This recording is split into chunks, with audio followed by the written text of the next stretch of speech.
ಬೇಕು ಅಂತ ಹೇಳಿ ನಾನು ಪ್ರಣಾಳಿಕೆಯ ಸಂಚಾಲನಾ ಸಮಿತಿಯ ಸಂಚಾಲಕರಾದಂಥ ಡಾಕ್ಟರ್ ಕೆ ಸುಧಾಕರ್ ಅವರನ್ನ ನಮ್ಮೆಲ್ಲರನ್ನು ಕೂಡ ಸ್ವಾಗತಿಸಬೇಕು ಈ ಒಂದು ಪ್ರಣಾಳಿಕೆ ಬಿಡುಗಡೆಗೆ ಅಂತೇಳಿ ಡಾಕ್ಟರ್ ಸುಧಾಕರ್ ಅವರನ್ನು ನಾನು ಸ್ವಾಗತಿಸ್ತಾ ಇದ್ದೀನಿ.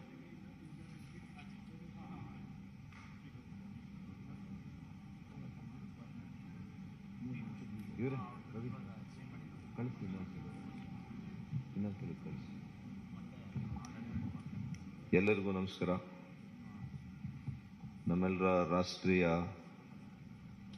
ಭಾರತೀಯ ಜನತಾ ಪಕ್ಷದ ಅಧ್ಯಕ್ಷರು ಸನ್ಮಾನ್ಯ ಶ್ರೀ JP ನಡ್ಡಾಜಿ ಅವರೇ, ನಮ್ಮ ನಾಯಕರು ಮಾನ್ಯ ಮುಖ್ಯಮಂತ್ರಿಗಳು ಶ್ರೀ ಬಸವರಾಜ ಬೊಮ್ಮಾಯಿ ಅವರೇ,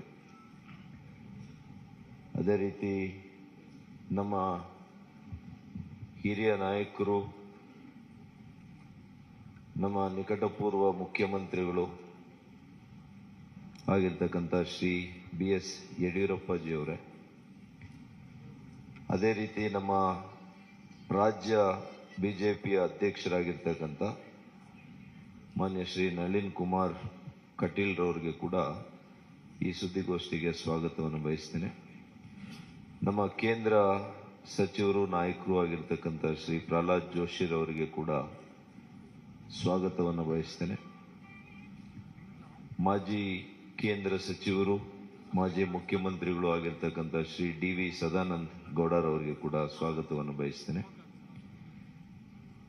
ಮಾಜಿ ಸಚಿವರು ಹಿರಿಯ ನಾಯಕರು ಆಗಿರ್ತಕ್ಕಂಥ ಈಶ್ವರಪ್ಪನವರು, ಹಿರಿಯ ಸಚಿವರು ಆತ್ಮೀಯರು ಆಗಿರ್ತಕ್ಕಂಥ ಶ್ರೀ R ಅಶೋಕ್ರವರು, ಮಾನ್ಯ ಕೇಂದ್ರ ಸಚಿವರಾಗಿರ್ತಕ್ಕಂಥ ಶ್ರೀ ಎ ನಾರಾಯಣ ಸ್ವಾಮಿ ಅವರು, ಮಾನ್ಯ ಕೇಂದ್ರ ಸಚಿವರಾಗಿರ್ತಕ್ಕಂಥ ಕುಮಾರಿ ಶೋಭಾ ಕರಂದ್ಲಾಜೆ ರವರು, ಮಾನ್ಯ ಸಚಿವರಾಗಿರ್ತಕ್ಕಂಥ ಶ್ರೀ B ಶ್ರೀರಾಮುಲು ಅವರು, ಮಾಜಿ ಸಚಿವರು ಹಿರಿಯ ನಾಯಕರಾಗಿರ್ತಕ್ಕಂಥ ಶ್ರೀ ಅರವಿಂದ್ ಲಿಂಬಾವಳಿ ಅವರು, ವಿಧಾನ ಪರಿಷತ್ನ ಸದಸ್ಯರಾಗಿರ್ತಕ್ಕಂಥ ಶ್ರೀ ಚೆಲುವಾದಿ ನಾರಾಯಣ ಸ್ವಾಮಿ ಅವರು, ವಿಧಾನ ಪರಿಷತ್ನ ಸದಸ್ಯರಾಗಿರ್ತಕ್ಕಂಥ KS ನವೀನ್ ಹಾಗೂ ಸಹ ಸಂಚಾಲಕರು ಈ ಪ್ರಣಾಳಿಕೆಯಲ್ಲಿ, ಅವ್ರಿಗೂ ಕೂಡ ನಾನು ಸ್ವಾಗತವನ್ನು ಬಯಸ್ತಾ, ಮತ್ತೊಬ್ಬರು ಕೇಂದ್ರ ಸಚಿವರು ಪ್ರಣಾಳಿಕೆಯಲ್ಲಿ ಬಹಳಷ್ಟು ನಮಗೆ ಸಹಕಾರವನ್ನು ನೀಡಿರ್ತಕ್ಕಂಥ ಶ್ರೀ ಭಗವಂತ್ ಖೂಬಾಜಿರವರಿಗೆ ಕೂಡ ವಿಶೇಷವಾಗಿರ್ತಕ್ಕಂಥ ಸ್ವಾಗತವನ್ನು ಬಯಸ್ತಾ, ಕೇಂದ್ರದಿಂದ ಬಂದಿರತಕ್ಕಂಥ ಅನೇಕ ಹಿರಿಯ ಮುಖಂಡರುಗಳು, ರಾಜ್ಯಸಭಾ ಸದಸ್ಯರುಗಳು, ಸಂಸದರು, ವಿವಿಧ ವಿಭಾಗಗಳ ಮುಖ್ಯಸ್ಥರು ಆಗಿರ್ತಕ್ಕಂಥ ಎಲ್ರಿಗೂ ಕೂಡ ಸ್ವಾಗತವನ್ನು ಬಯಸ್ತಾ, ಇವತ್ತು ಈ ಪ್ರಣಾಳಿಕೆ ಬಿಡುಗಡೆಯ ಒಂದು ಕ್ಷಣಗಣನೆ ಇರೋದ್ರಿಂದ ಇವತ್ತು ನಮ್ಮ ರಾಷ್ಟ್ರೀಯ ಅಧ್ಯಕ್ಷರು, ನಮ್ಮ ಮಾನ್ಯ ಮುಖ್ಯಮಂತ್ರಿಗಳು, ನಮ್ಮೆಲ್ಲ ನಾಯಕರುಗಳು ಕೂಡ ಇವತ್ತು ಬಿಡುಗಡೆ ಮಾಡೋರಿದ್ದಾರೆ. ಇವತ್ತು ತಾವೆಲ್ಲ ಕೂಡ ಈ ಸುದ್ದಿಗೋಷ್ಠಿಗೆ ಬಂದಿರೋದಕ್ಕೆ ಎಲ್ಲ ಮಾಧ್ಯಮ ಸ್ನೇಹಿತರಿಗೆ ನಾನು ವಿಶೇಷವಾಗಿರ್ತಕ್ಕಂಥ ಸ್ವಾಗತವನ್ನು ಅಭಿನಂದನೆಗಳನ್ನು ಸಲ್ಲಿಸ್ತೇನೆ.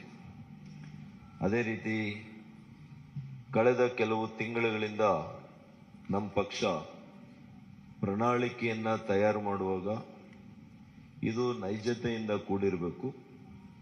ಈ ರಾಜ್ಯದ ಪ್ರತಿಯೊಬ್ಬ ವ್ಯಕ್ತಿ ಪ್ರತಿಯೊಂದು ವಿಭಾಗದಲ್ಲಿ ಕೂಡ ಅವರ ಸಲಹೆಗಳನ್ನು ಪಡೆದು ಅವರಿಗೆ ಉಪಯೋಗ ಆಗುವಂಥ ರೀತಿಯಲ್ಲಿ ಈ ನಾಡನ್ನು ಕಟ್ಟಬೇಕು. ನವ ಕರ್ನಾಟಕದಿಂದ ನವ ಭಾರತವನ್ನು ನಿರ್ಮಾಣ ಮಾಡುವಂಥ ಆಶಯದೊಂದಿಗೆ ನಮ್ಮ ಮಾನ್ಯ ಪ್ರಧಾನಮಂತ್ರಿಗಳು ನರೇಂದ್ರ ಮೋದಿ ಅವರು ಹೇಳಿರೋ ಹಾಗೆ ಇವತ್ತು ಈ ರಾಜ್ಯವನ್ನು ಈ ನಾಡನ್ನು ಕಟ್ಟುವಾಗ ಮುಂದಿನ 25 ವರ್ಷಗಳ ದೃಷ್ಟಿಕೋನವನ್ನು ಇಟ್ಕೊಂಡು ಯುವಕರಿಗೆ ಸಬಲೀಕರಣದ ಮೂಲಕ, ಸಮಾಜದ ಸಬಲೀಕರಣದ ಮೂಲಕ ನಮ್ಮ ಆಡಳಿತವನ್ನು ನಾವು ನೀಡಿ ಅದರ ಮೂಲಕ ಸಂಪದ್ಭರಿತ ಕರ್ನಾಟಕ ಆಗಬೇಕು ಅನ್ನುವಂಥ ವಿಚಾರದಲ್ಲಿ ನಾವು ಈ ಪ್ರಣಾಳಿಕೆಯಲ್ಲಿ ಸಿದ್ಧ ಮಾಡಿದ್ದೇವೆ. 38 ವಿವಿಧ ಕ್ಷೇತ್ರಗಳಲ್ಲಿ ಸುಮಾರು 170 ವಿಧಾನಸಭಾ ಕ್ಷೇತ್ರಗಳಲ್ಲಿ ನಾವು ಸಲಹೆ ಸಂಗ್ರಹವನ್ನು ಮಾಡಿದ್ದೇವೆ. ನಮಗೆ ಆಶ್ಚರ್ಯ ಆಯಿತು. ಇವತ್ತು ಆನ್ಲೈನ್ನಲ್ಲಿ ವೆಬ್ಸೈಟ್ನ ಮೂಲಕ 29,306 ಸಲಹೆಗಳು ನಮಗೆ ಇಲ್ಲಿವರೆಗೂ ಕೂಡ ಬಂದಿದ್ದಾವೆ. ವಾಟ್ಸ್ಆ್ಯಪ್ ಮೂಲಕ ಬಂದಿದ್ದಾವೆ, ಮಿಸ್ಡ್ ಕಾಲ್ಸ್ ಮೂಲಕ ಬಂದಿದ್ದಾವೆ. ಒಟ್ಟು 6 ಲಕ್ಷ ಸಲಹೆಗಳು ಇವತ್ತು ಇಡೀ ರಾಜ್ಯದಿಂದ ನಮ್ಮೆಲ್ಲ ಏನು ವಿಜಯ ಸಂಕಲ್ಪ ಯಾತ್ರೆ ಕೈಗೊಂಡಾಗ, ಬೂತ್ ಅಭಿಯಾನ ಕೈಗೊಂಡಾಗ, ನಮ್ಮ ವಿಧಾನಸಭೆ ಕ್ಷೇತ್ರದಲ್ಲಿ ನಾವು ಸಲಹಾ ಸಂಗ್ರಹ ಸಮಿತಿ ಸಭೆಗಳನ್ನು ಕೈಗೊಂಡಾಗ ಇವೆಲ್ಲ ಸಲಹೆಗಳು ಕೂಡ ನಮಗೆ ಬಂದಿದೆ. ನಾನು ಕೇಂದ್ರ ಸಚಿವರಿಗೆ, ಕೇಂದ್ರ ನಾಯಕರಿಗೆ ಈ ಸಂದರ್ಭದಲ್ಲಿ ಅಭಿನಂದನೆ ಸಲ್ಲಿಸ್ತೇನೆ. ಸುಮಾರು 17 ರಾಷ್ಟ್ರೀಯ ನಾಯಕರು ಕೂಡ ಈ ನಮ್ಮ ಪ್ರಣಾಳಿಕೆ ಸಿದ್ಧ ಮಾಡುವಂತ ಸಭೆಗಳಲ್ಲಿ ಅವರು ಭಾಗವಹಿಸಿದ್ರು. ಅವರಿಗೆ ವಿಶೇಷ ಕೃತಜ್ಞತೆಯನ್ನ ನಾನು ಅರ್ಪಿಸ್ತೇನೆ. ಅದೇ ರೀತಿ ಆಯಾ ವಿಷಯ ತಜ್ಞರು, ವಿಶೇಷವಾಗಿರ್ತಕ್ಕಂತಹ ಪರಿಣಿತರು, ಇವ್ರ ಕಡೆಯಿಂದ ಕೂಡ ನಾವು ಚರ್ಚೆ ಮಾಡಿ ಸುಮಾರು 900 ಸಲಹೆಗಳು ಅವ್ರ ಕಡೆಯಿಂದ ಕೂಡ ಬಂದಿದ್ದಾವೆ. ಮತ್ತು ಅದರ ಜೊತೆಗೆ 50 ಸೆಕ್ಟೋರಲ್ ಎಕ್ಸ್ಪರ್ಟ್ಸ್ ಅಂತ ಇದ್ರು. ಅವ್ರ ಕಡೆಯಿಂದ ಕೂಡ ನಾವು ಅವರವರ ಕ್ಷೇತ್ರದಲ್ಲಿ ಯಾವ ರೀತಿ ನಮ್ಮ ರಾಜ್ಯಕ್ಕೆ ಒಳಿತಾಗುತ್ತೆ, ಅದು ರೈತರಿಗೆ, ಕೂಲಿ ಕಾರ್ಮಿಕರಿಗೆ, ಬಡವರಿಗೆ, ಇವತ್ತು ಮಕ್ಕಳ ಆರೋಗ್ಯ ವಿಚಾರದಲ್ಲಿ, ಪ್ರತಿಯೊಂದು ಕ್ಷೇತ್ರದಲ್ಲಿ ಕೂಡ ಯಾವ ರೀತಿ ನಾವು ಬದಲಾವಣೆಯನ್ನು ತರಬಹುದು, ಯಾವ ರೀತಿ ಈ ರಾಜ್ಯದ ಪ್ರಗತಿಯನ್ನ ಮತ್ತಷ್ಟು ಉತ್ತುಂಗಕ್ಕೆ ತೆಗೆದುಕೊಂಡು ಹೋಗ್ಬೋದು ಅನ್ನುವಂಥ ನಿಟ್ಟಿನಲ್ಲಿ ವಿಚಾರ ಮಾಡಿ, ಬೇರೆ ಪಕ್ಷಗಳ ರೀತಿಯಲ್ಲಿ ಸುಳ್ಳು ಭರವಸೆಗಳನ್ನು ಕೊಡದೆ, ಇವತ್ತು ಬಿಜೆಪಿಯ ಭರವಸೆ ಮಾನ್ಯ ನರೇಂದ್ರ ಮೋದಿಯವರು ಕಳೆದ 9 ವರ್ಷಗಳು ನಿರಂತರವಾಗಿ ಏನು ಕಾರ್ಯಕ್ರಮಗಳು ಕೊಟ್ಟಿದ್ದಾರೆ, ಈಗಾಗಲೇ ಈ ಎಲ್ಲ ಕಾರ್ಯಕ್ರಮಗಳು ಜನರ ಮನೆ ಬಳಿಗೆ ಇವತ್ತು ತಲುಪಿದೆ. ಅದೇ ಇವತ್ತು ಜನರು ನಮ್ಮ ಮೇಲಿಟ್ಟಿರ್ತಕ್ಕಂಥ ವಿಶ್ವಾಸ. ಹಾಗಾಗಿ ನಮ್ಮ ಭರವಸೆಯಲ್ಲಿ ಅವರಿಗೆ ವಿಶ್ವಾಸ ಇದೆ. ಬೇರೆ ಪಕ್ಷಗಳು ಈ ರೀತಿಯ ಭರವಸೆಗಳನ್ನ ಬೇರೆ ರಾಜ್ಯಗಳಲ್ಲಿ 13 ರಾಜ್ಯಗಳಲ್ಲಿ ಕೊಟ್ಟಿದ್ದಾರೆ. ಆದರೆ ಆ ಪಕ್ಷಗಳನ್ನ ಆ ರಾಜ್ಯಗಳಲ್ಲಿ ತಿರಸ್ಕಾರ ಮಾಡಿದ್ದಾರೆ. ಯಾಕೆ ಅಂದ್ರೆ ಅವರುಗಳ ಮೇಲಾಗ್ಲಿ, ಅವರ ಭರವಸೆಗಳ ಮೇಲಾಗ್ಲಿ ಯಾವುದೇ ಇವತ್ತು ವಿಶ್ವಾಸ ಜನರಿಗೆ ಈ ದೇಶದಲ್ಲಿಲ್ಲ. ಯಾವ ರಾಜ್ಯಗಳಲ್ಲಿ ಅವರು ಆಡಳಿತಕ್ಕೆ ಬಂದಿದ್ದಾರೆ, ಉದಾಹರಣೆಗೆ ರಾಜಸ್ಥಾನ, ಮಧ್ಯಪ್ರದೇಶ, ಸ್ವಲ್ಪ ದಿನ ಮಹಾರಾಷ್ಟ್ರದಲ್ಲಿ, ಅಲ್ಲಿ ಅವರು ಕೊಟ್ಟಂತ 5 ವರ್ಷಗಳ ಹಿಂದೆ ಕೊಟ್ಟಂತ ಭರವಸೆಗಳಲ್ಲಿ ಒಂದು ಭರವಸೆ ಕೂಡ ಅದು ಈಡೇರಿಸಲಿಕ್ಕೆ ಅವ್ರ ಕೈಲಿ ಆಗಿಲ್ಲ. ಹಾಗಾಗಿ ಅವರು ಜನರ ದಿಕ್ಕನ್ನ ತಪ್ಪಿಸುವಂತ ಕೆಲಸ ಅವರು ಮಾಡಿರೋದ್ರಿಂದ ಇವತ್ತು ಜನರು ಅವರನ್ನ ಯಾರು ಕೂಡ ವಿಶ್ವಾಸಕ್ಕೆ ತೆಗೆದುಕೊಳ್ಳುವಂತ ಪ್ರಶ್ನೆ ಇಲ್ಲ.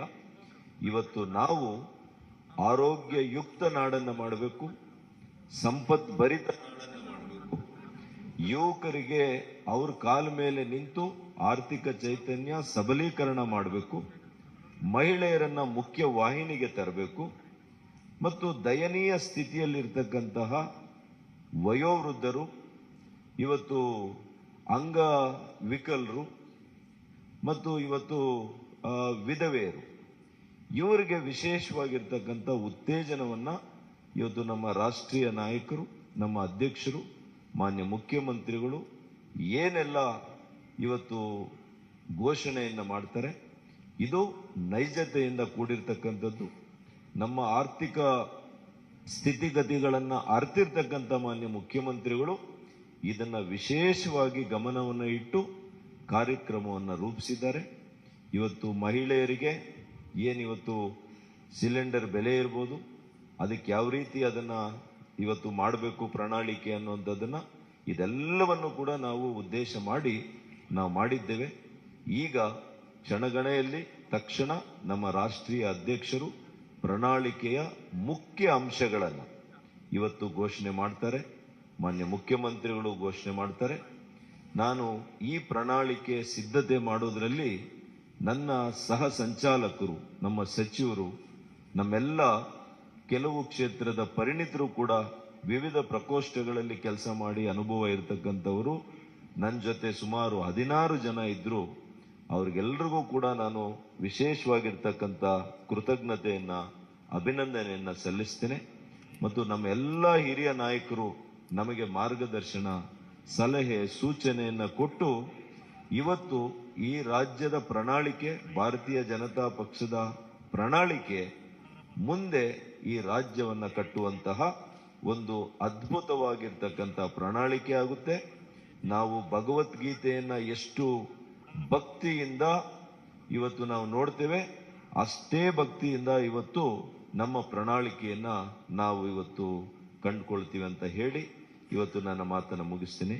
ನಮಸ್ಕಾರ.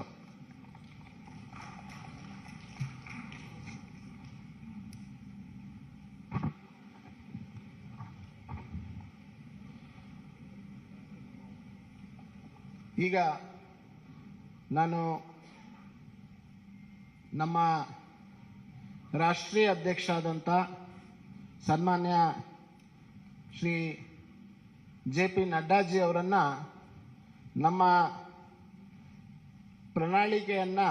ಪ್ರಜಾ ಪ್ರಣಾಳಿಕೆಯನ್ನ ಬಿಡುಗಡೆಯನ್ನ ಮಾಡಬೇಕು ಮತ್ತು ವೇದಿಕೆ ಮೇಲಿರುವಂಥ ನಮ್ಮ ಎಲ್ಲ ನಾಯಕರುಗಳು ಕೂಡ ತಮ್ಮ ಮುಂದಿರುವಂಥ ಪ್ರಣಾಳಿಕೆಯನ್ನ ಬಿಡುಗಡೆ ಮಾಡಬೇಕು ಅಂತೇಳಿ ನಾನು ಅವರೆಲ್ಲರಲ್ಲಿ ವಿನಂತಿಯನ್ನು ಮಾಡ್ತೀನಿ. I request honourable national president Shri JP ನಡ್ಡಾಜಿ to kindly release the manifesto of Bharatiya Janata Party.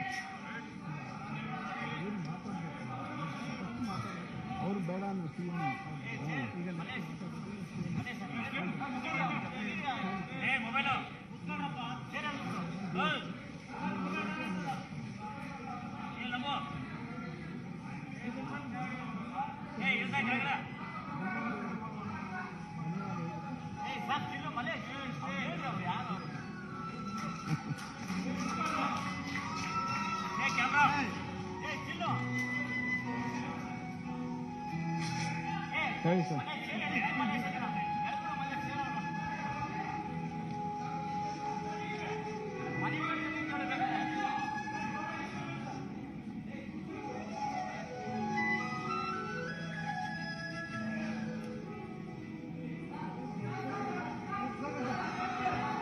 ಇಲ್ಲಿ ಬನ್ನಿ ಸರ್. ಹೇಳಣ್ಣ ಒಂದು ಸರಿ ಒಂದು ಸೆಕೆಂಡ್ ಸರ್. ಮುಂದೆ ಸರ್ ಸರ್ ಮುಂದೆ ಬನ್ನಿ ಭಾಳ ಜಾಗ ಮಾಡಿಸ್ತೀನಿ ಸರ್. ಸರ್ ಸ್ವಲ್ಪ ಹಾಂ ಬನ್ನಿ ನವೀನ್ ಬನ್ನಿ ಸರಿ.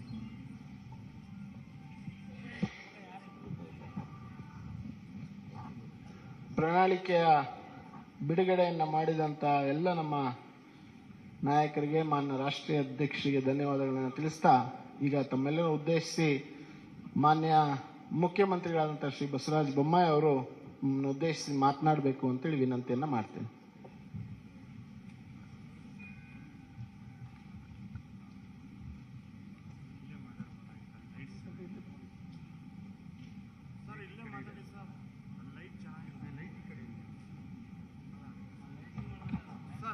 ಸರ್ ಲೈಟ್ ಈ ಕಡೆ ಇದೆ ಸರ್. ಈ ಕಡೆ ಬನ್ನಿ ಸರ್. ಲೈಟ್ ಇದೆ ಸರ್. ಲೈಟ್ ಚೆನ್ನಾಗಿಲ್ಲ.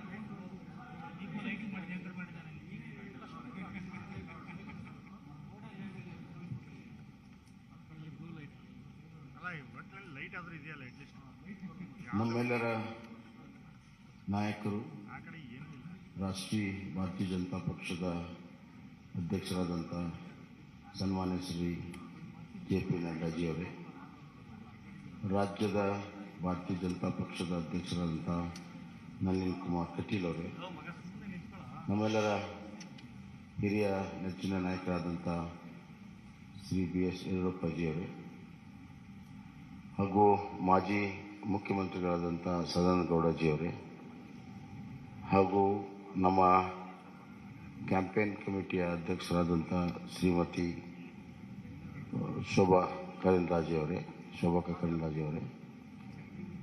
ಅಶೋಕ್ ಅವರೇ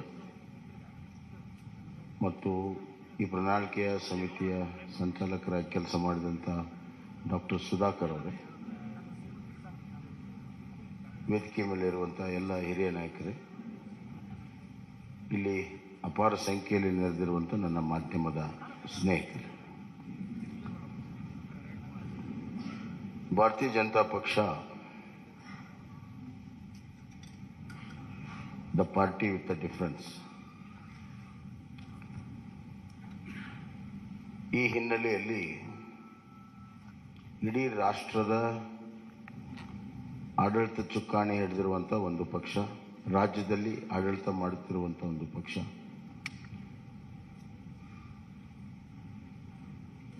ರಾಷ್ಟ್ರದ ರಾಜಕಾರಣದಲ್ಲಿ ಭಾರತೀಯ ಜನತಾ ಪಕ್ಷ ಬಹಳ ದಿಕ್ಕಸೂಚಿಯ ಪಾತ್ರವನ್ನು ಆಡ್ತಾ ಇದೆ. ಇಂಥ ಒಂದು ಸಂದರ್ಭದಲ್ಲಿ ನಮಗೆ ದೇಶವನ್ನು ಗಮನದಲ್ಲಿಟ್ಕೊಂಡು, ರಾಜ್ಯವನ್ನು ಗಮನದಲ್ಲಿಟ್ಕೊಂಡು ಇವತ್ತು ನಾವು ಪ್ರಣಾಳಿಕೆಯನ್ನು ಮಾಡಬೇಕಾಗುತ್ತೆ ಮತ್ತು ಆಡಳಿತವನ್ನು ಕೂಡ ನಾವು ಮಾಡಬೇಕಾಗುತ್ತೆ. We believe in strong state that will lead to a strong center. ಅತ್ಯಂತ ಪ್ರಬಲವಾಗಿರುವಂಥ ರಾಜ್ಯಗಳ ಒಕ್ಕೂಟವೇ ಪ್ರಬಲ ರಾಷ್ಟ್ರ ಆಗಕ್ಕೆ ಸಾಧ್ಯ ಅನ್ನುವಂಥದ್ದು. ಹೀಗಾಗಿ ಕರ್ನಾಟಕದ ಅಭಿವೃದ್ಧಿ ಮತ್ತು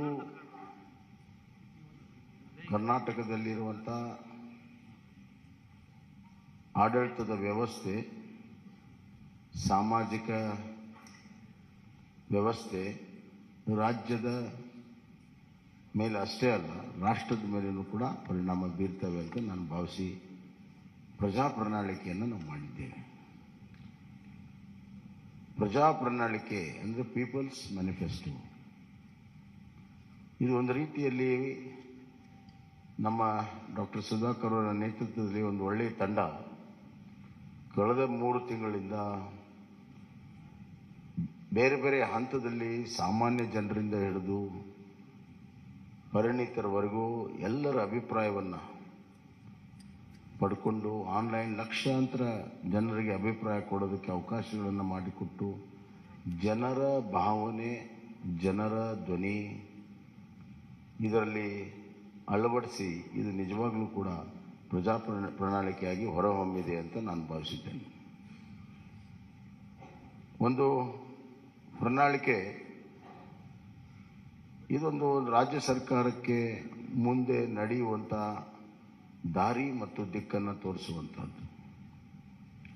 ಈ ಮಧ್ಯೆ ಹಲವಾರು ಪ್ರಮುಖ ಘಟನೆಗಳು ನಡೆದಾಗ ಅದರ ತಕ್ಕ ಹಾಗೆ ಆಡಳಿತವನ್ನು ಕೂಡ ನಾವು ಮಾಡಬೇಕಾಗ್ತದೆ. ಉದಾಹರಣೆಗೆ ಕಳೆದ ಬಾರಿ 2018ರ ಚುನಾವಣೆ ಪೂರ್ವದ ಪ್ರಣಾಳಿಕೆಯ ಸಂದರ್ಭದಲ್ಲಿ ಯಾರೂ ಕೂಡ ಕೋವಿಡನ್ನು ನಿರೀಕ್ಷೆ ಮಾಡಿರಲಿಲ್ಲ.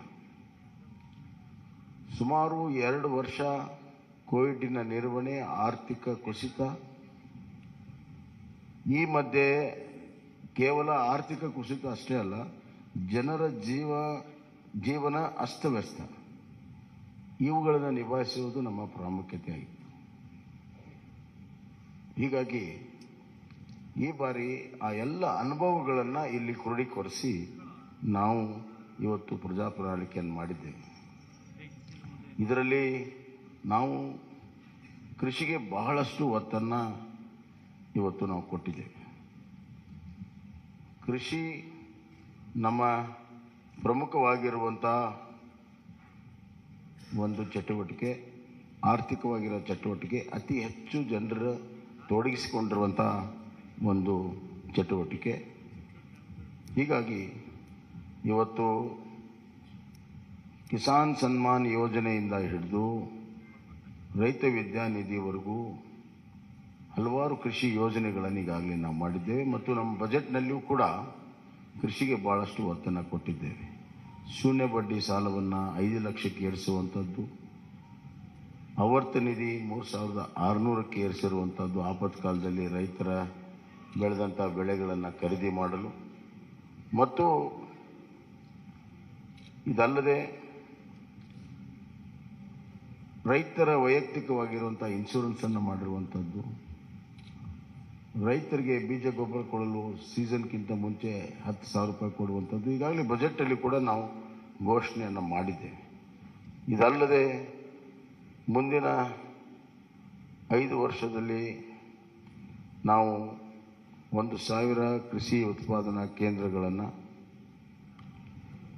ಅದರಲ್ಲಿ ಮೀನು ಕೃಷಿ ಉತ್ಪಾದನಾ ಕೇಂದ್ರ ಸಮೇತವಾಗಿ 1,000 ಕೇಂದ್ರಗಳನ್ನು ತೆರೆಯುವಂಥದ್ದು ಮತ್ತು ನಮ್ಮ ನೀರಾವರಿ ಯೋಜನೆಗಳನ್ನು ಪೂರ್ಣ ಮಾಡುವಂಥ ಒಂದು ಸಂಕಲ್ಪ. ಅದಲ್ಲದೆ ಇವತ್ತು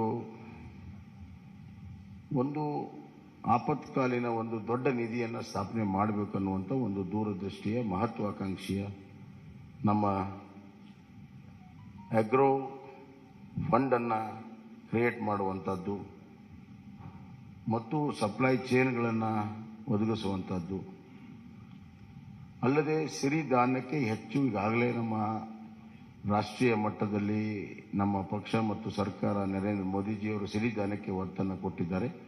ಸಿರಿಧಾನ್ಯ ಉತ್ಪಾದನೆಗೆ ಅತಿ ಹೆಚ್ಚು ಮಹತ್ವವನ್ನು ಕೊಡುವಂಥ ಕೆಲಸವನ್ನು ಇವತ್ತು ನಾವು ಮಾಡ್ತಾ ಇದ್ದೇವೆ. ಸಾವಯವ ಕೃಷಿಗೆ ಒತ್ತನ್ನು ಕೊಡುವಂಥದ್ದು ಕೂಡ ಈಗಾಗಲೇ ಮಾಡಿದ್ದೇವೆ. ಹೈನುಗಾರಿಕೆ, ಮೀನುಗಾರಿಕೆಗೆ ನಾವು ಇವತ್ತು ಭಾಳ ಮಹತ್ವವನ್ನು ಕೊಟ್ಟಿದ್ದೇವೆ. ಸಾಮಾಜಿಕವಾಗಿ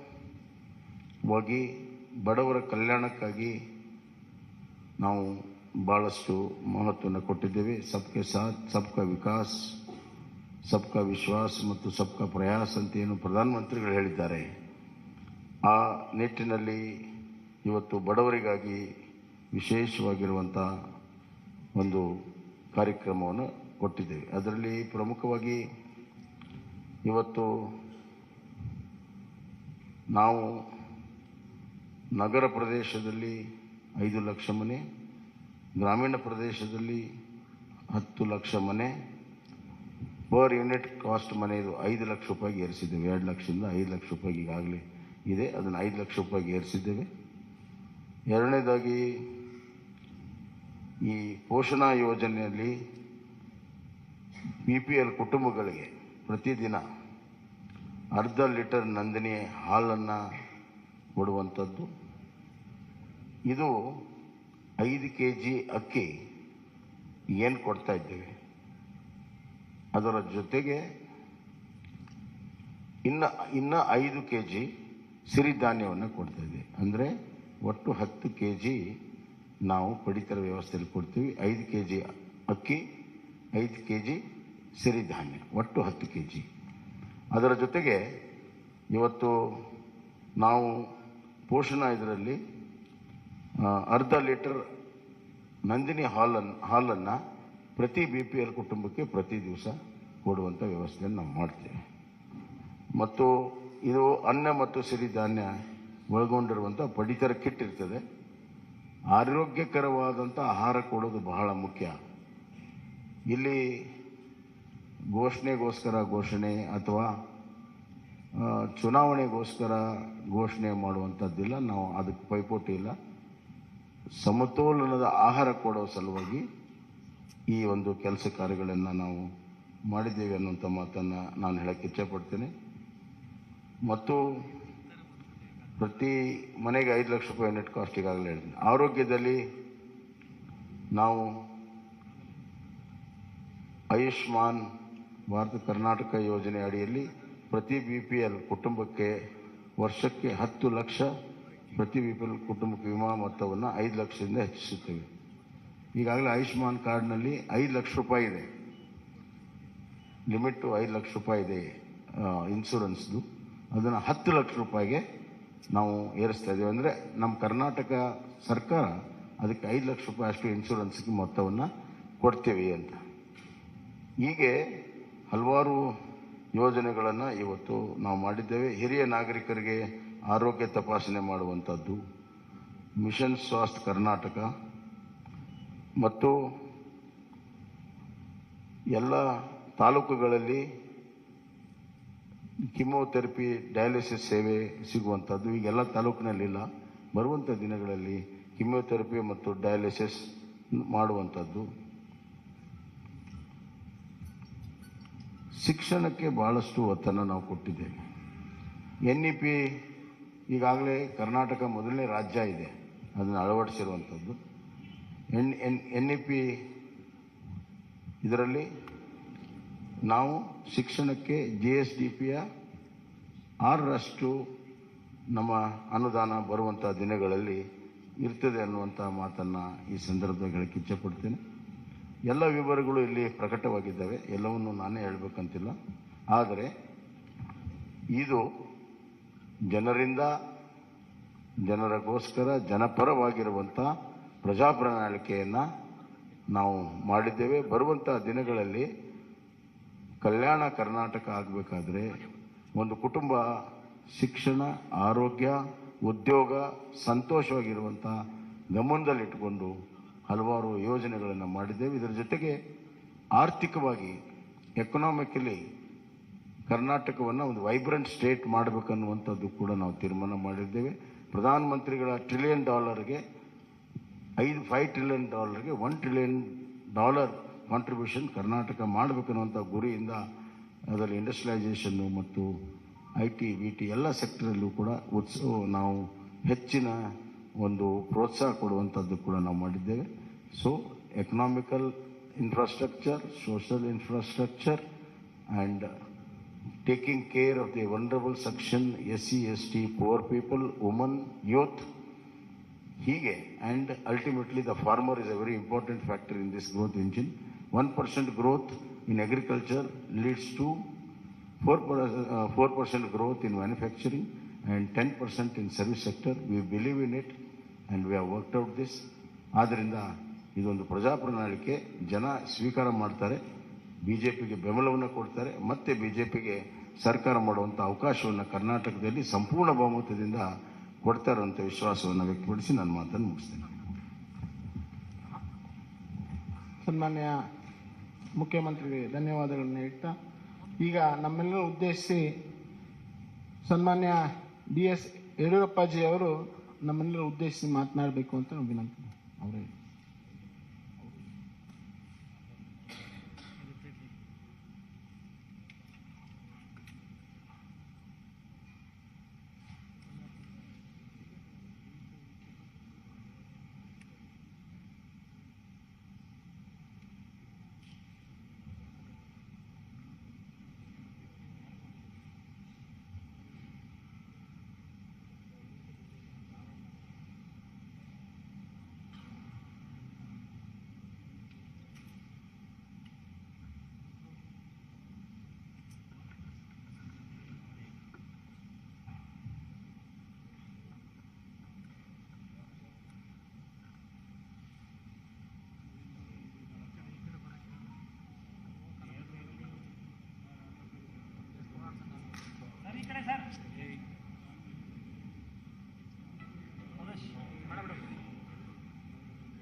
ಸನ್ಮಾನ್ಯ ರಾಷ್ಟ್ರೀಯ ಅಧ್ಯಕ್ಷರಾದಂಥ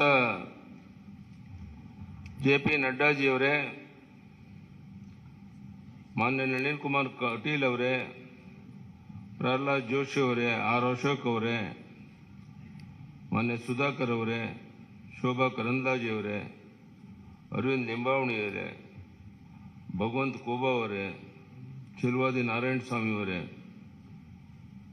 ಎಲ್ಲ ಮಾಧ್ಯಮದ ಮಿತ್ರರೇ, ಬಹುಶಃ ಈಗಾಗಲೇ ಮುಖ್ಯಮಂತ್ರಿಗಳು ತಿಳಿಸಿದಂತೆ ಅತ್ಯಂತ ಒಳ್ಳೆಯ ಒಂದು ಬಿಜೆಪಿ ಪ್ರಜಾ ಪ್ರಣಾಳಿಕೆಯನ್ನು ಇವತ್ತು ಬಿಡುಗಡೆ ಮಾಡಿದ್ದೇವೆ. ಎಲ್ಲ ವರ್ಗದ ಜನರಿಗೆ ಅನುಕೂಲ ಆಗೋ ರೀತಿಯಲ್ಲಿ ರೈತರ, ಮಹಿಳೆಯರ ಸಬಲೀಕರಣವನ್ನು ಕಣ್ಮುಂದೆ ಇಟ್ಕೊಂಡು ಈ ಬಡ್ಜೆಟನ್ನು, ಈ ಒಂದು ಪ್ರಜಾ ಪ್ರಣಾಳಿಕೆಯನ್ನು ಬಿಡುಗಡೆ ಮಾಡಿದ್ದೇವೆ.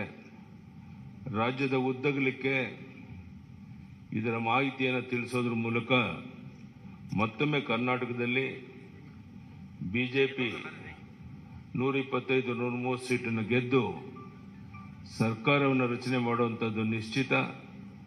ಆ ದಿಕ್ಕಿನಲ್ಲಿ ಈ ಬಿಜೆಪಿ ಪ್ರಜಾ ಪ್ರಣಾಳಿಕೆ ತುಂಬ ಅನುಕೂಲಕರವಾಗಿದೆ.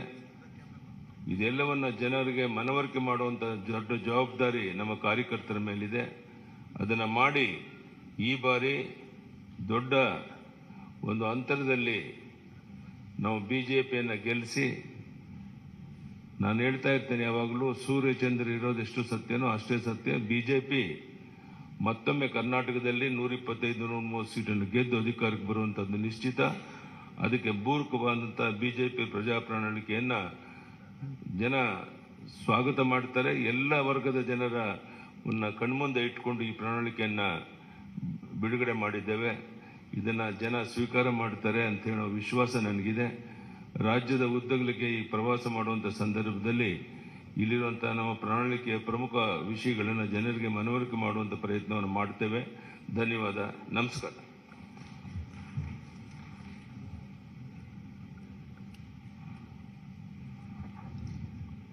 ನಮ್ಮೆಲ್ಲರನ್ನ ಉದ್ದೇಶಿಸಿ ಮಾತನಾಡಿದಂಥ ಶ್ರೀ ಬಿ.ಎಸ್. ಯಡಿಯೂರಪ್ಪಾಜಿ ಅವರಿಗೆ ವಂದನೆಗಳನ್ನು ತಿಳಿಸ್ತಾ, ಈಗ ನಮ್ಮೆಲ್ಲರನ್ನ ಉದ್ದೇಶಿಸಿ ನಮ್ಮ ಭಾರತೀಯ ಜನತಾ ಪಾರ್ಟಿಯ ರಾಷ್ಟ್ರೀಯ ಅಧ್ಯಕ್ಷರು, ನಮ್ಮೆಲ್ಲರ ನಾಯಕರು ಆದಂಥ ಸನ್ಮಾನ್ಯ ಶ್ರೀ ಜಗತ್ ಪ್ರಕಾಶ್ ನಡ್ಡಾಜಿ ಅವರು ತಮ್ಮನ್ನು ಉದ್ದೇಶಿಸಿ ಮಾತನಾಡಬೇಕು ಅಂತೇಳಿ ನಾನು ಅವ್ರಿಗೆ ವಿನಂತಿಯನ್ನು ಮಾಡ್ತೀನಿ. I now ಹಂಬಲಿ request our beloved national president Shri Jagat Prakash Nadda ji to kindly address the media on the release of our Praja Pranalike.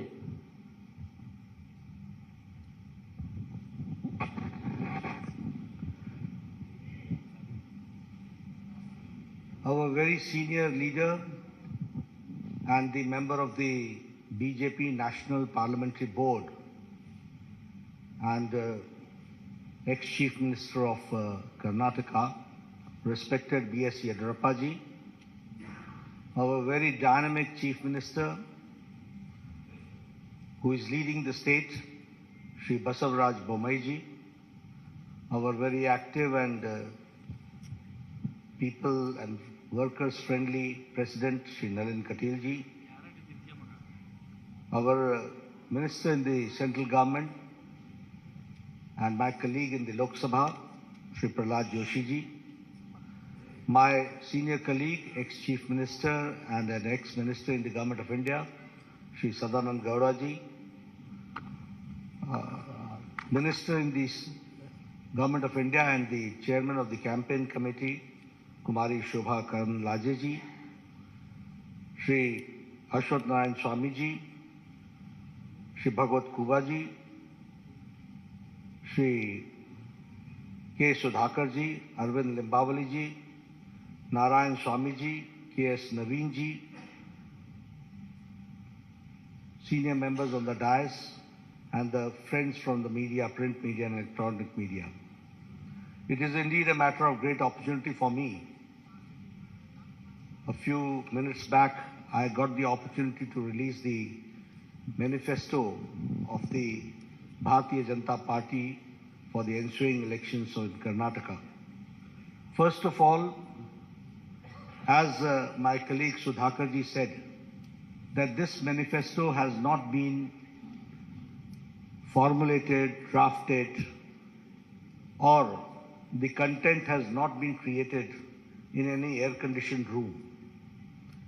A due exercise has been done, and after a great amount of toil and perseverance by our workers who visited every nook and corner of the state, got the suggestions, and connected to the thousands of households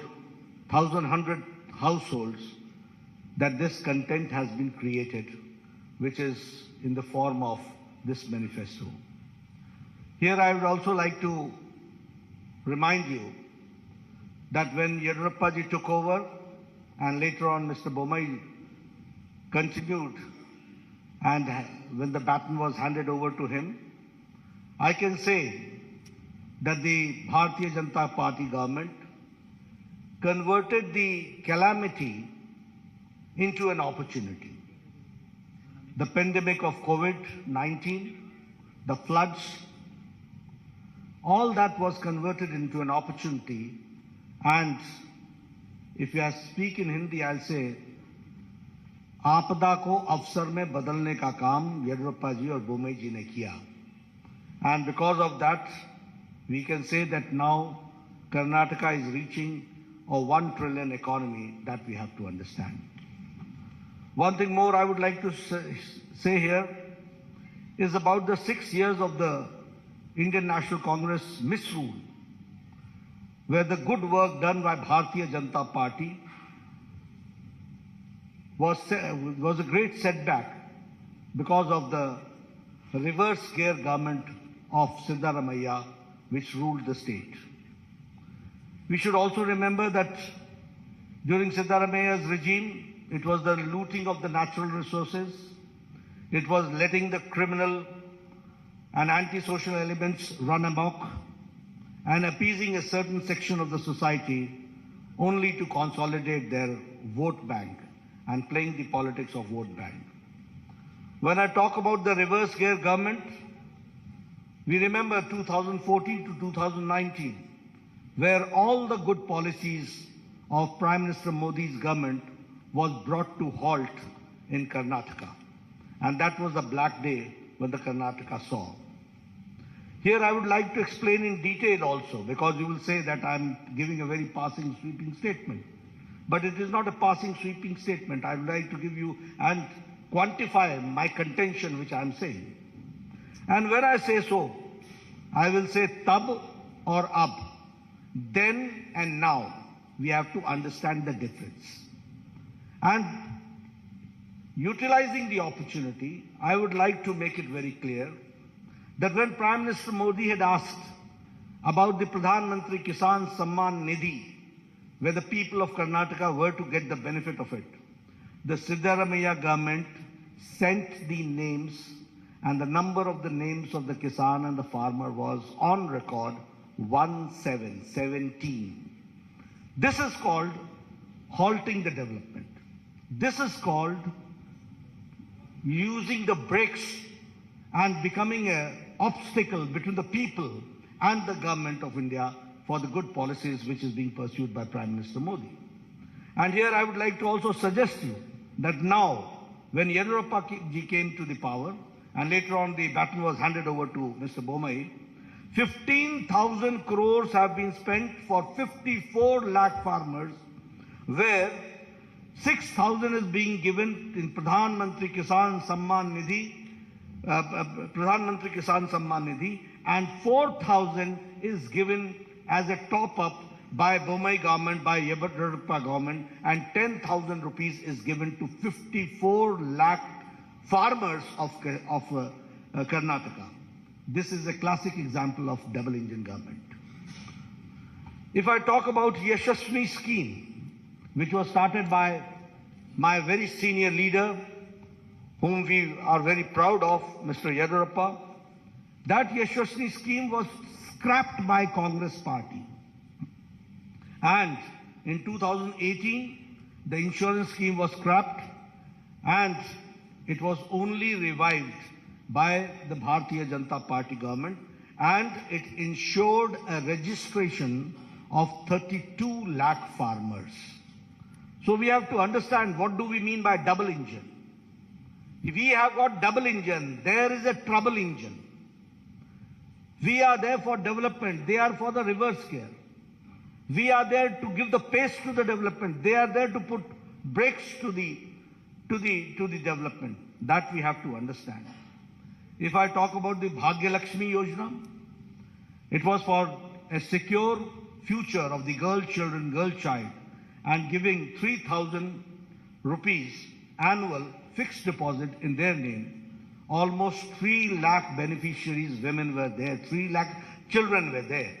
And when the Congress government came, that is the Siddaramaia's most anti-people government came, then the Bhagya Lakshmi scheme was reduced to 65,000. And when again Yediyurappa ji came to power and Bommai ji came to power, now I am happy to share with you that almost 3 lakh children are insured under Bhagya Lakshmi Yojana. This change has taken place. If I talk about foreign direct investment, I am happy to share with you, when I say that it's a 1 trillion economy Karnataka is reaching, I would also like to share that Karnataka is now, under the leadership of Yediyurappa ji and Bommai ji, is now where the foreign direct investment is, Karnataka is number 1 in foreign direct investment. And in Congress regime, it was 1,75,000 lakh crores, and now it is 3,21,000 lakh crores.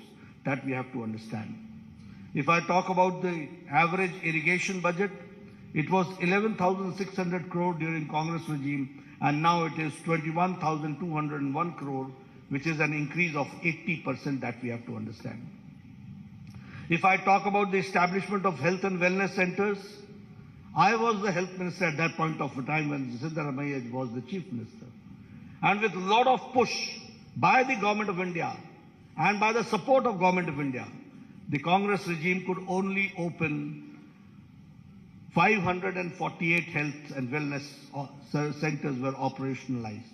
But under Bommai ji's regime, health and wellness centers has reached the number of 8,618. This is the pace of the government in the health sector that we have to understand. During Congress regime, there was a breakdown of law and order, and the PFI was given a free hand to terrorize people, and you will be astonished to know that Bengaluru became the second most unsafe city for women in India, and that was the time when Mr. Siddaramaiah withdrew 175 criminal cases against PFI, Popular Front of India. But when BJP came, PFI was banned, NIA was given a free hand, and 41,000 security cameras were installed across the city, enhancing women's safety. I'm giving you the statistics, the data, which says that how we are working and how we want to bring the change. When I talk about the double engine, we are delivering best without rest, and the achievements of the government of India and government of Karnataka I would like to share with you. Bommai ji started this Raita Vidya Yojana, and 725 crore worth scholarship of 11 lakh children were given to farmers' sons, landless, to the farmers, to the landless, to the laborers, to the weavers, to the fishermen, to the cab drivers, to the auto rickshaw drivers, under the scheme of Vidya Nidhi scheme, which is Vidya Nidhi Yojana. If I talk about the development, as Mr. Bommai had talked about, that the farmers are getting 10,000 per year, in which 15,000 crores is being directly transferred to the Kisan, 6,000 from the government of India, 4,000 from the government of Karnataka, which comes to 10,000 rupees per year. That we have to understand. The revolutionary changes have taken place. We have talked about the economic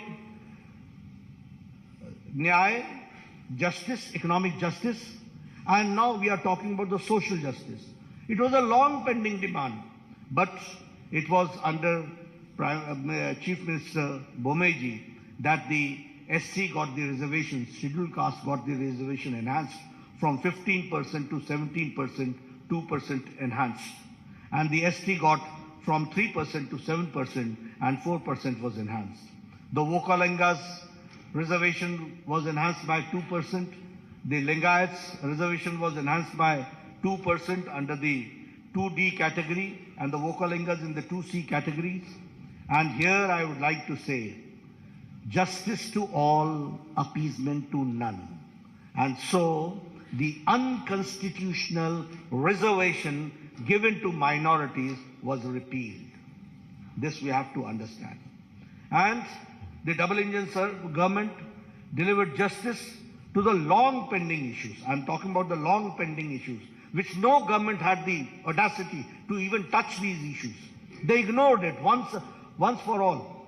But when BJP government came, we tried to resolve, and the Upper Bhadra lift irrigation project, which was allocated the first installment of 5,300 crores and by the union budget. And the same way, Kalasa Banduri project, the state budget gave 1,000 crores. And if I talk about the Upper Krishna phase 3, 5,000 crores were given and were allocated. The same way, expedited the Bengaluru suburban railway pending for 40 years, for 4 decades, and 15,000 crores for it was allocated. The same way, the long pending 3,526 unrecorded Lambani Tandas and Kurba Hatis were declared as new revenue villages, and they were given the Hak Patras, which we call as the Haku Patras, and 1,75,000 beneficiaries have benefited out of it. This I'm talking how the long pending, long standing demands have been meted out, that I'm sharing with you. The same way, the 5,000 crore rupees were given to KKRDB in the state budget in this year 2023-24 for formed Kittur KANNADA Development Authority. And after Modi government introduced the national education policy in 2020, I would like to share with you that the Karnataka government and the education department, in implementing the national education policy, is number one. That we have to understand. The same way, 1 IIT, 4 medical colleges, 7 medical universities, and 2 triple ITs have also been established in the state of Karnataka. If I talk about the Arogyakara Karnataka, the best state in the country, by establishing 8,618 health and wellness centers. 270 sanctioned Namma clinics have started functioning, including 108 in the Bengaluru itself. If I talk about, which Bomeji also talked about, is about the 1,38,000 Ayushman Bharat Arogya Karnataka have been issued. Here you see the Ayushman Bharat and the Arogya Karnataka, both together have taken care of the common man, that we have to understand, and 37 lakh poor people have availed this facility. If I talk about the super specialty, you will be astonished to note that the super specialty hospital in Kumta, multi-specialty hospital in Sirsi, 8 super specialty blocks costing 150 crore in Karnataka, Institute of Medical Sciences, Hubli, and critical care blocks in Kolar, in Bagalkot, in Yadgiri, in Gadak, in Chikmagaluru, Ramnagara, Vijayanagara, and Doda Balapura has been established, that we have to understand. If I talk about the Karnataka, which attracted 3.21 lakh, as I said, in the FDI, foreign direct investment. I would like to share with you how things work and how governments work. It was in 2008 that the Shimoga airport, the foundation stone was laid. And in 2013, when Sitaramaiah came, it was full brakes were applied. From 2013 to 2019, not even one brick was put in Shimoga Airport. And in 2019 to 2023, only in a short span of 4 years, Shimoga Airport was dedicated to the people of Karnataka. That we have to understand. If I talk about the airports, certainly I would like to share with you that the Kalaburgi airport is operational, and now 6 airports are being constructed. The same way, Tumkur, Chitradurga, Davangere railway line, Bagalkot, Kudachi and Gadagwadi railway line are expedited. Historic increase in railway budget has been 9 times. That we have to again understand the development part has taken place. The Vande Bharat train, which started in South India from Mysuru, Bangalore to Chennai, is again a very classical example of the development of modern India and the connectivity which we are certainly going to witness, which we have certainly witnessed.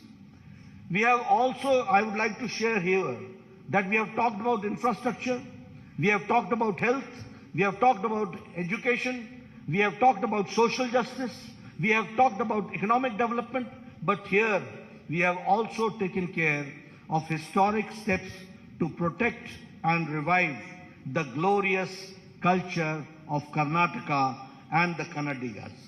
And for that, Anti-Cow Slaughter Act was passed in 2021. Anti-conversion law was passed in 2022. Undertaking comprehensive development of Anjanadri Hill, which is the birthplace of Anjaneya Swami, Sri Anjaneya Swami, 100 crore has been allocated for it. And the Anubhav Mantapa, 612 crores for the honor of the Sri Basveshwara, and again undertaking the construction of the majestic Rama Mandira at Ramnagara. All this shows how we have tried to revive the historic culture of Karnataka and the pride of the Kannadigas that we have taken care. Now introducing the manifesto, coming to the manifesto, you'll say that I've gone a long way only to give you the background. What does the seriousness of a manifesto means? Why I've elaborated and elucidated all these points in detail?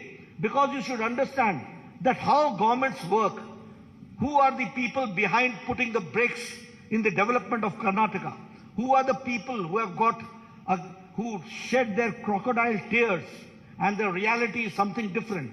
Who are the people who are anti-Karnataka and Kannadiga, that we have to understand. And that is why I elucidated with facts and with data in front of you. But when I introduce this manifesto, which is, as we call it, as the Praja Ya BJP Ya Praja Pranalike, which means it is a people's manifesto. And when I say that it is Pranalike, the people's manifesto, it is built on the solid foundation of development. It is a manifestation of the double engine government, how the double engine government works. This manifesto is futuristic and is a vision document which fulfills the Prime Minister Modi ji's vision of Viksit Bharat, developed India, and the same way which also shows the prosperity and the Naya Karnataka during the Amrit Kal in the next 25 years. So this is the foundation which we have taken care in this manifesto. Here I would also like to share with you that the manifesto is different from the Congress, which talks about guarantees, which has an outdated warranty. Where everything, they talk about guarantee which has got an outdated warranty.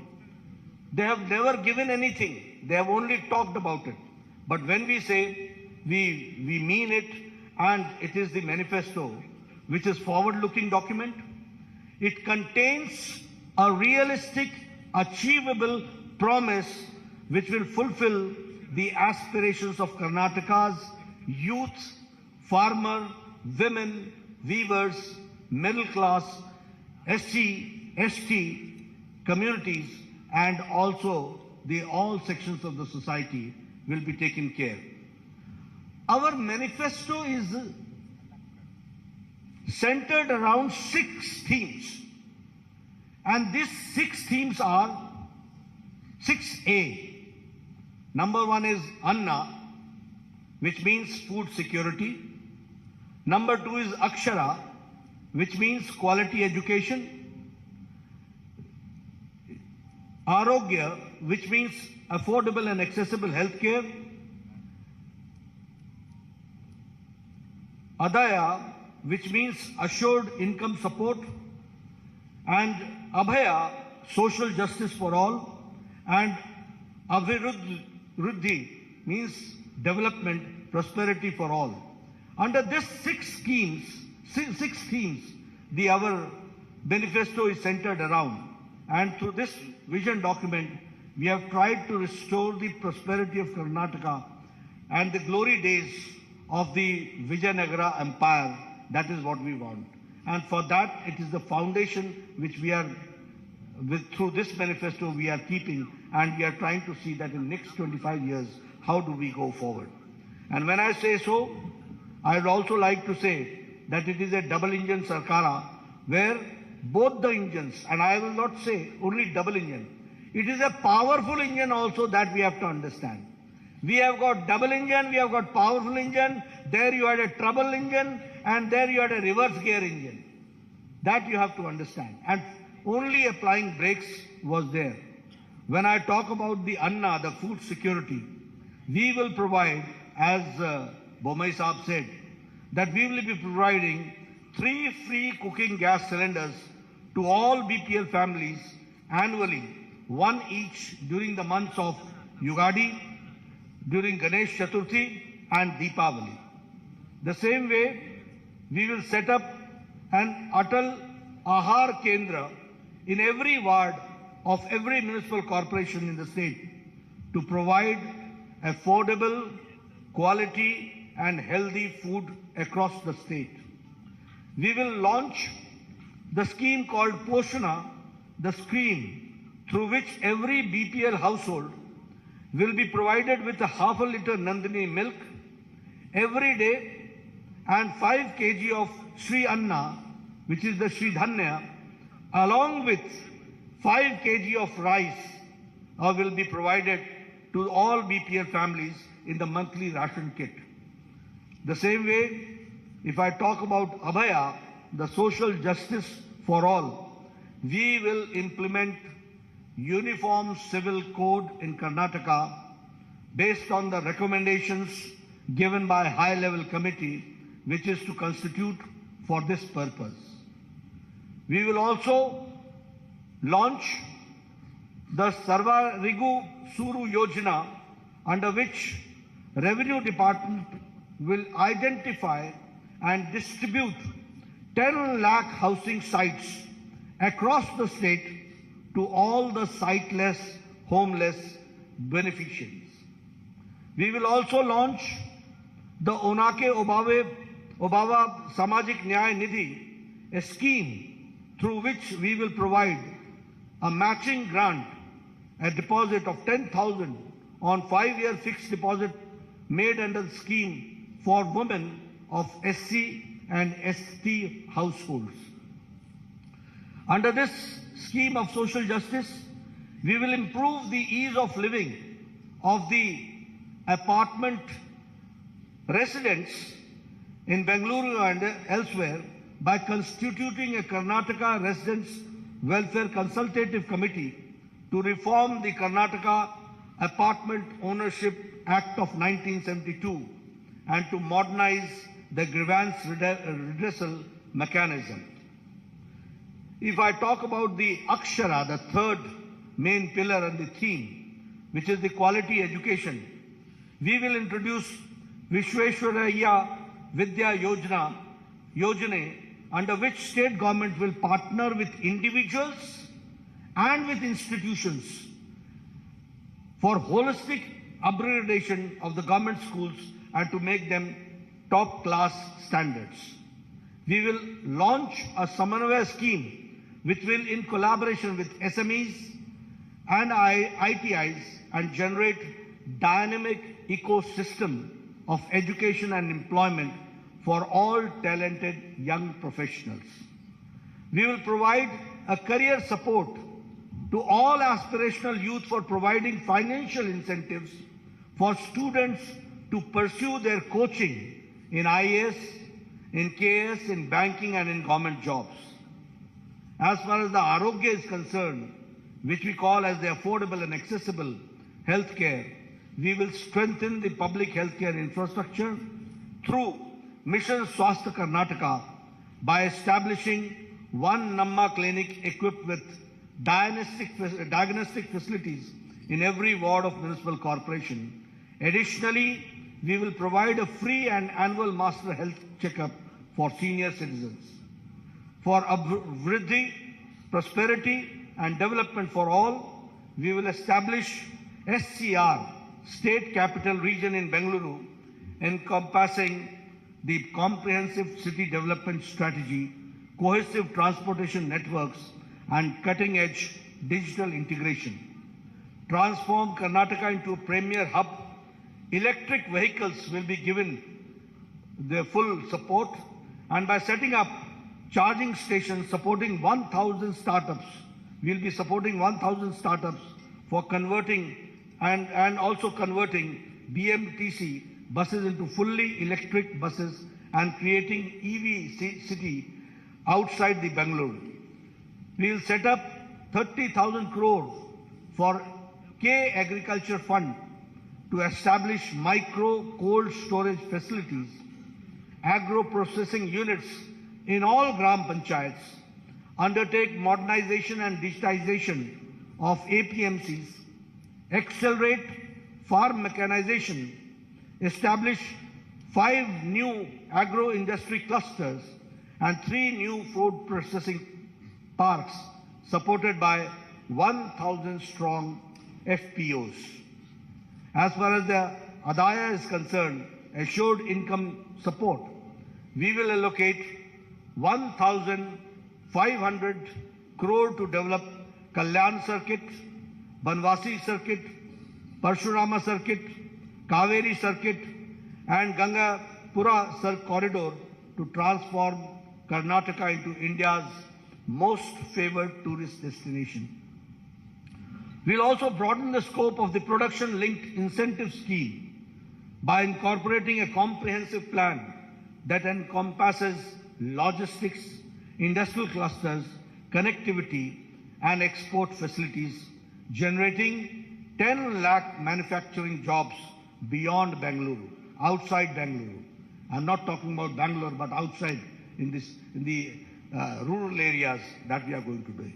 We'll see to it that Karnataka's rich culture and the land of culture is fully enriched and supported by the government schemes. Friends, these are the 6 themes under which we have tried to see to it that all schemes are taken and undertaken and developed. I would also like to share with you that we will be undertaking the Jan Sevaks program, where we will be appointing 10 youths across 5,000 Gram Panchayats, 5 youth at every ward in corporations, in youth for every ward in city municipal corporations, and in municipalities for effective implementation of state and central scheme programs. That is what we are going to do. So friends, I have tried to be comprehensive, and under the 6 themes, I have tried to see to it what we will do for the income generation, what we will do for social justice, what we will do for education, what we will do for health, and what we will do for the common man to come forward and to empower the common man and the women. That we have tried to share with you. The manifesto's details are there. Later on, you will go through it, and your questions we'll take. Thank you very much for giving me a patient hearing.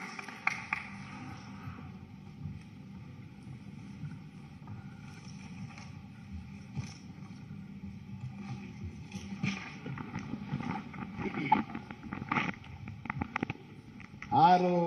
ಪ್ರಮುಖ ಸೂತ್ರಗಳ ತಲಹದಿಯಲ್ಲಿ ನಮ್ಮ ಪ್ರಜಾ ಪ್ರಣಾಳಿಕೆಯ ಇವತ್ತು ಬಿಡುಗಡೆಯನ್ನು ಮಾಡಿ ನಮ್ಮೆಲ್ಲರನ್ನ ಉದ್ದೇಶಿಸಿ ಮಾತನಾಡಿದಂಥ ನಮ್ಮ ರಾಷ್ಟ್ರೀಯ ಅಧ್ಯಕ್ಷರಾದಂಥ ಸನ್ಮಾನ್ಯ ಶ್ರೀ JP ನಡ್ಡಾಜಿ ಅವರಿಗೆ ನಾನು ಧನ್ಯವಾದಗಳನ್ನು ಸಮರ್ಪಣೆಯನ್ನು ಮಾಡಿ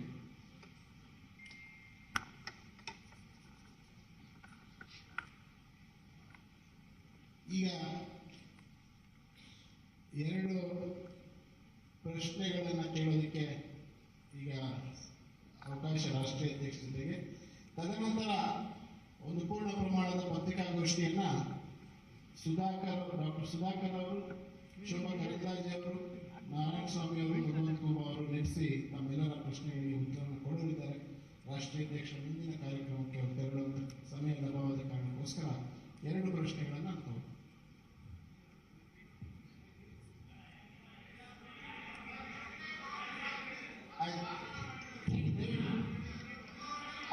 ಹಲೋ